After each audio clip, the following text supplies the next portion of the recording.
If I might, I'm looking forward to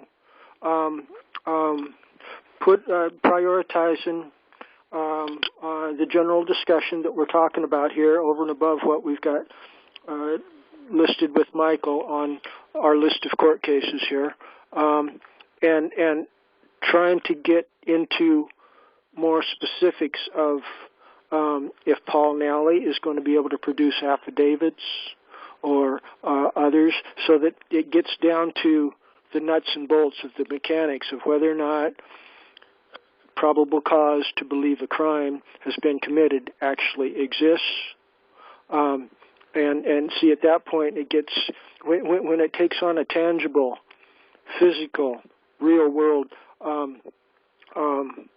focus in the discussion, then there's much less wiggle room for people to get offended or anything over ambiguous statements, because it's focusing on specific. Either you've got two witnesses in response to a specific accusation here, or you don't.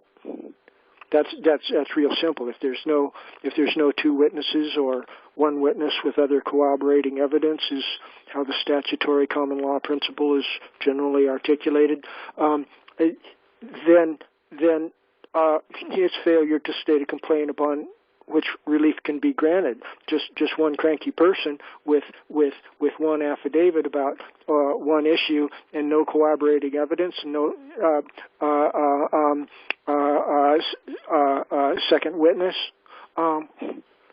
Thank you for your testimony, but it appears that we don't have a second witness or any collaborating evidence, and thereunder, you have not met the threshold of probable cause to form the belief that a crime has been committed here. Please sit down and be quiet so we can go on to the next accusation before our court. That's how it's dealt with, mechanically, cold. Like Cindy was saying, justice is blind. It doesn't matter whether you're black, white, or green. Either you're going to be able to state a complaint upon which relief can be granted, or you can't. And we're not here to indulge you if you just want to whine and holler about how terrible the world is. So anyway, I'm optimistic that we can get down to the nuts and bolts like that to actually see whether or not there's real substance. I'm rather inclined to believe that there is real substance behind these electoral criminal conspiracy frauds in the election process here, but I could be wrong. So we won't know until we start looking at the specific evidence. And the larger environment around us, you know, it frustrates me constantly, and this is part of why I love working with Lewis, is because he insists on things like evidence. And the larger media, you know, there's all this emotional stuff going on. Well, can you flash on the screen here real quick the affidavit in support of this testimony, where it's signed under penalty of perjury and before God and all that kind of stuff? I'd just like to see the affidavit there. No, they don't want to do that. They want to grab you by your emotional heartstrings and whip you up into a fervor, so you're a mob, totally indistinguishable from Antifa or right-wing mobs. And